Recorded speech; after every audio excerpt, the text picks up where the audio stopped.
The events in this program are inspired by a true story. Names, dates, and events have been changed. Viewer discretion is advised. Coming up on Bizarre Murders, a young woman with great potential, connected to three men with hidden agendas, and a whodunit high-tech investigation reveals how a half-baked fresh start can lead to getting burnt.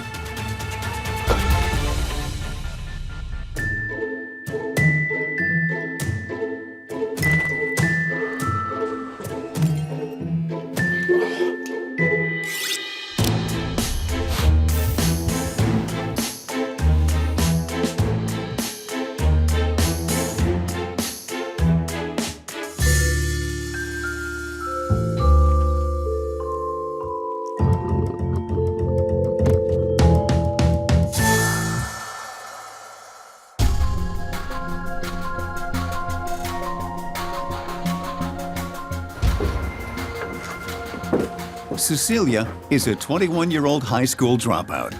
She's had some bad luck in the past, but she's planning a new beginning and has all the right stuff to succeed.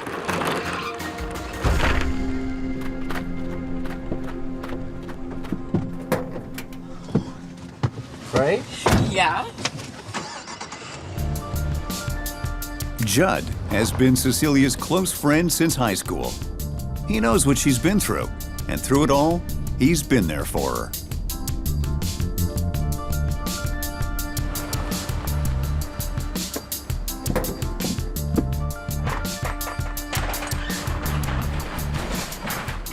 This new apartment is the fresh start Cecilia needs. Hi, guys. Hi. Hi, I'm Mato. Nice to meet you. I'm your new neighbor. Cecilia. Cecilia, nice to meet you. That's Judd. Nice to meet you, Judd. You guys need a hand? Yes, do you mind? Oh, yeah, no worries. Mateo's warm welcome is icing on the cake.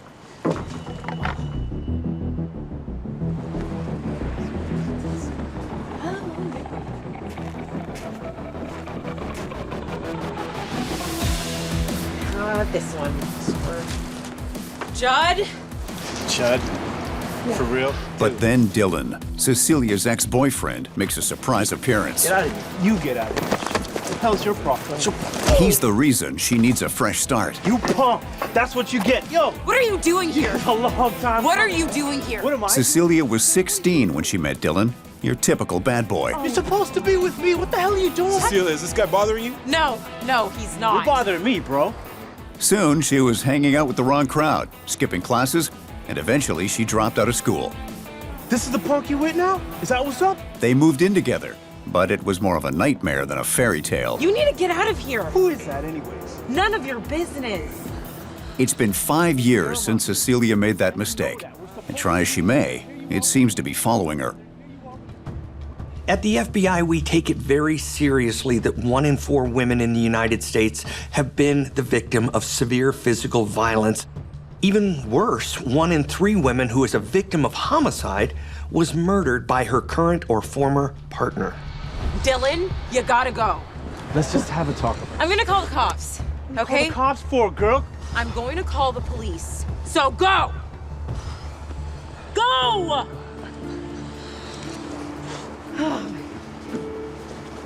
Oh, I'm sorry. You all right, man? You okay? Who was that guy? Nobody. Honestly. This is what we call a cycle of abuse. More often than not, women in her situation won't call the police. And usually, that ends badly. All right, you guys can put that wherever you want. Despite the fiasco on her first day in her new apartment, Cecilia is still determined to put it all behind her. Wait, I just want to say thank you. Hey, no problem. Thanks Nice to meet again. you. Yeah. You're wonderful. Okay, cool. Thanks. And she has willing help close by from her very friendly new neighbor, Mato. Which doesn't thrill Judd. In the days that follow, Cecilia settles into her new digs.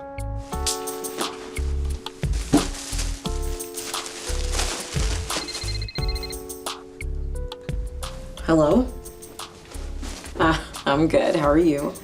A fresh start, new neighbors. Things are looking up for Cecilia. Independence suits her well.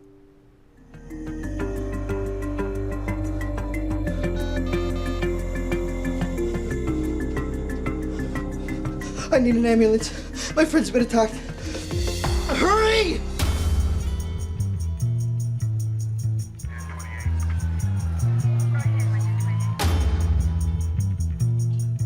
The worst case scenario is finding a friend or family member has been murdered. I don't wish it on anybody. But if it happens, the most important thing to do is to call 911 and please don't disturb the crime scene. There's only one way in and one way out of this bathroom, and it's a bottleneck for evidence.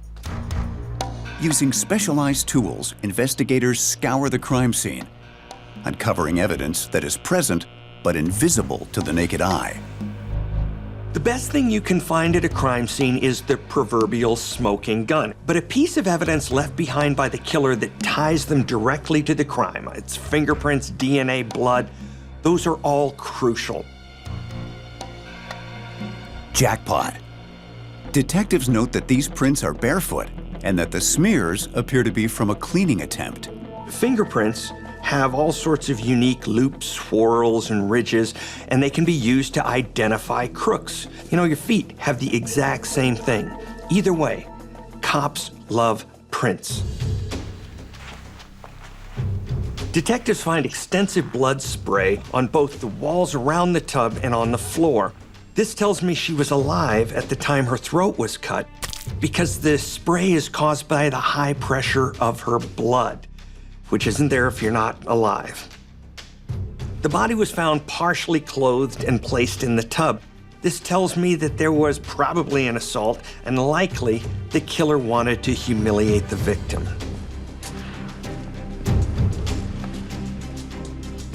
Every bit of evidence tells a story, and these are adding up. Blood in the hallway, on the counter, in the bathroom, a sloppy murder scene, which means it wasn't planned, and of course, the random hot dog buns. This is all trending towards a crime of passion. What it tells me is that we're looking for a killer that knew Cecilia. Right away, with that information, the playing field of suspects is really gonna narrow. 2 weeks after breaking away from her abusive boyfriend and moving into her own apartment, Cecilia is found murdered in her bathtub. Police know that Cecilia struggled with her attacker. She likely yelled. So they turned to people who live close by. Were you aware that your neighbor Cecilia was murdered on the 15th? Oh my God, no. Oh my God. You do know Cecilia? I met her one time when she moved in, the day she moved in. But when asked if the couple had heard anything like screaming or signs of a struggle, We were all sleeping. Yeah. Yeah. a dead end. Anybody else that might know her? Actually, there was Her boyfriend. ex-boyfriend. Yeah, her ex-boyfriend Dylan. I think that's what his name. There was the day she moved in. He actually showed up and started arguing with her, and actually punched one of her friends in the stomach. After hearing about Dylan's altercation with Judd, the detective leaves with both Judd and Dylan on his list of suspects. That what you wanted? That what you wanted, bro?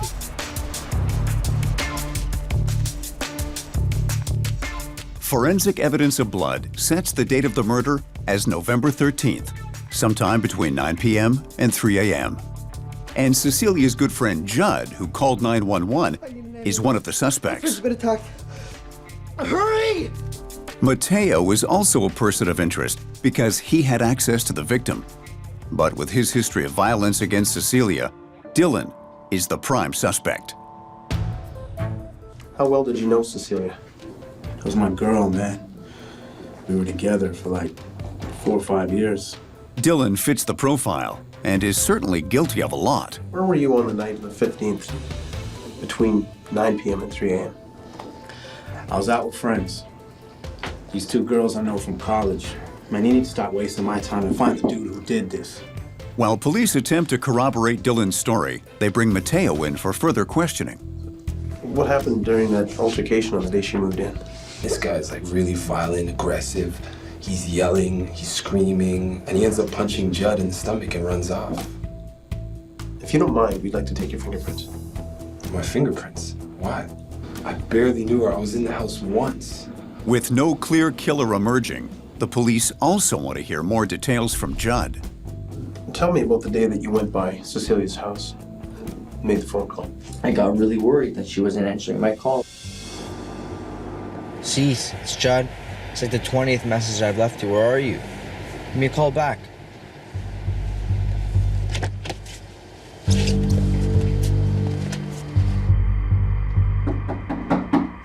open up! Cease, it's Judd!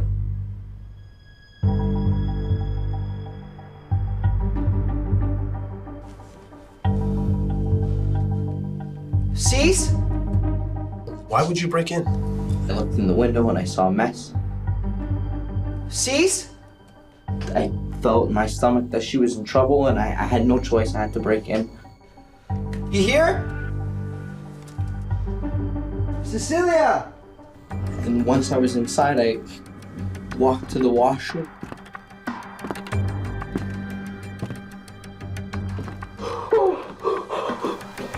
There she was. Was she alive when you found her? No. You'd find it shocking how often guilty people are trying to defer suspicion by appearing to help police. Yeah, okay, whatever. We got your number. We've seen this before. Do you know of anybody that would want to harm her? Dylan. Her ex-boyfriend, Dylan. For sure, he's crazy, that guy. For sure. There are 3 suspects and a dump truck full of evidence. But between the random buns and the guys in her life, how do investigators make heads or tails of any of this? These 3 guys all had contact with the victim within 4 days of her death. 2 of them had personal relationships with her, while the 3rd lived right beside her. This is a whodunit, and in cases like this, we use the process of elimination. We're not adding suspects, we're eliminating them. Just line up the ducks and eliminate them using facts until there's only one left. Investigators discover Dylan's alibi is airtight. He was out drinking with 2 college co-eds. He's off the hook. So now they turn to Judd. Investigators have a problem with Judd's story. How does a 165-pound man slip through a tiny window and not disturb anything on the kitchen counter? So they take him back to the scene of the crime in order to corroborate his claims.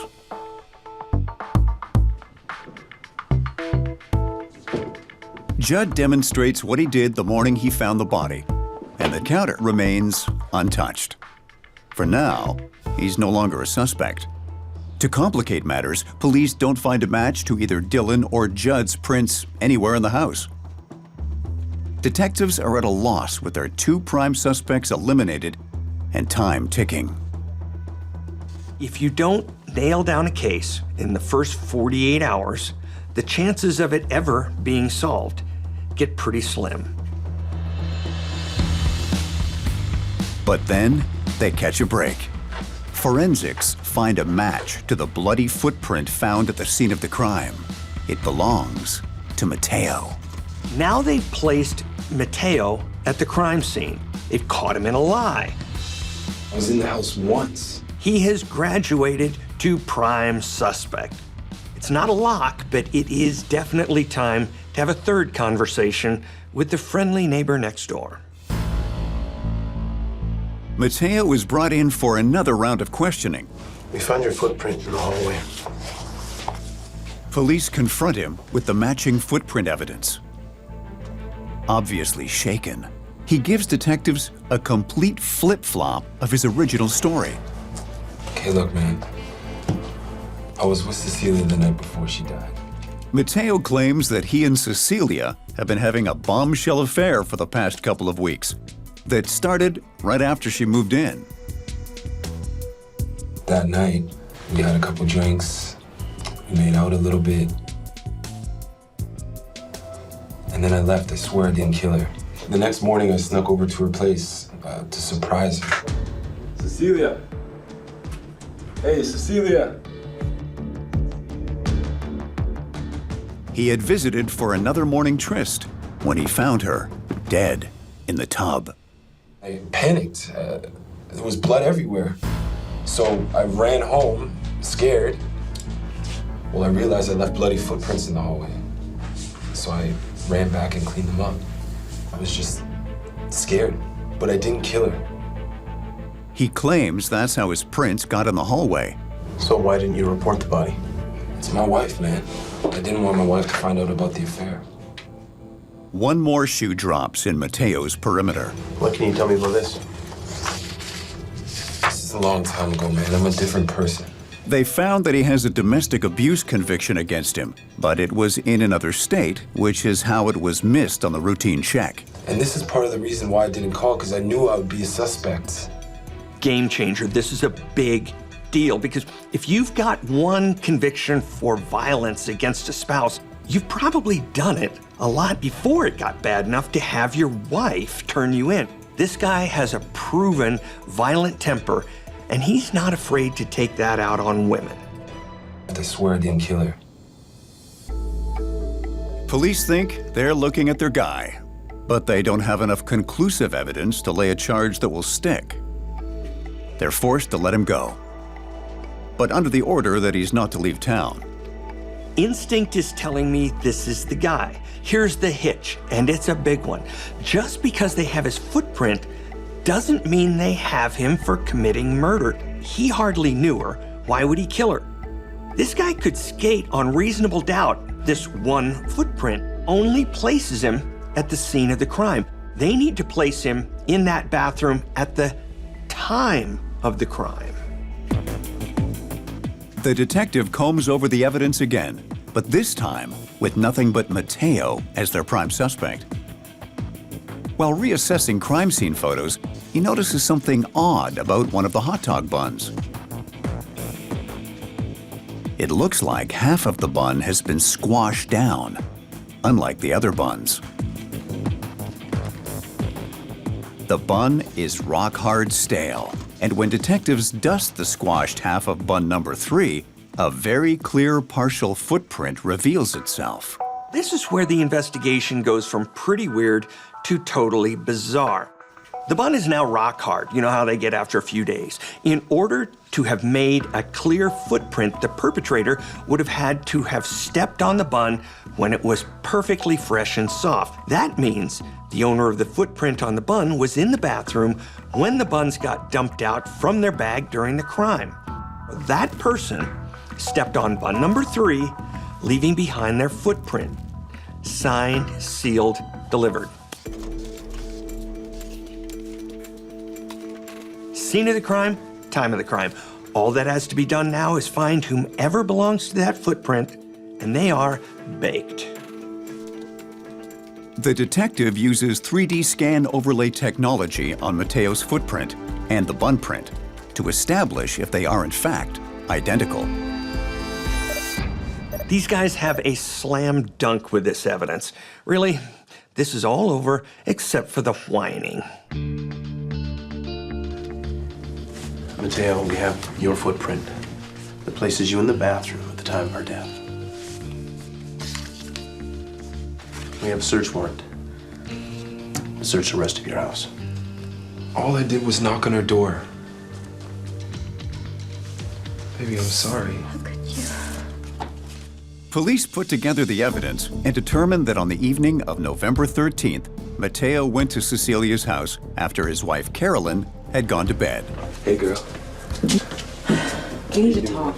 Talk about what? This needs to stop. He made a pass at her, but Cecilia wanted nothing to do with him. You have a wife, you have kids, you need to leave me alone. Here's a guy who just couldn't handle being rejected. Big man.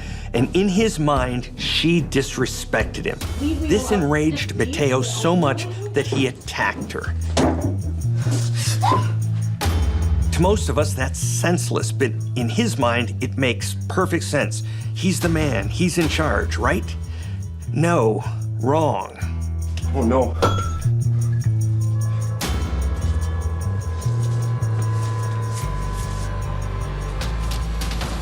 Mateo dragged Cecilia to the bathroom, where he slit her throat with scissors. Then, he placed her in the bathtub and ran the water, washing away any DNA evidence. and the hot dog buns. This is a weird one, but follow me on it. Killer needed to get rid of the bloody scissors. So he leaves them in the bathroom, he goes to the kitchen and grabs the first plastic bag he saw so he doesn't leave a trail of blood. This bag held hot dog buns. He brought them back to the bathroom, bagged his evidence so he could get it out of the house. And that's how the blood got on the counter, and that's how the buns got onto the floor. Mateo, you were under arrest for the murder of Cecilia, your neighbor. All I did was knock on her door. Mateo is charged with first-degree murder of Cecilia and sentenced to life without parole. This kind of murder always makes me wonder who is a killer and who isn't. I mean, on the surface, with a 9-year relationship and 2 kids, you'd assume this guy would have developed better impulse control. But no, never assume anything. We're fortunate that this time, that this guy left behind the smoking bun.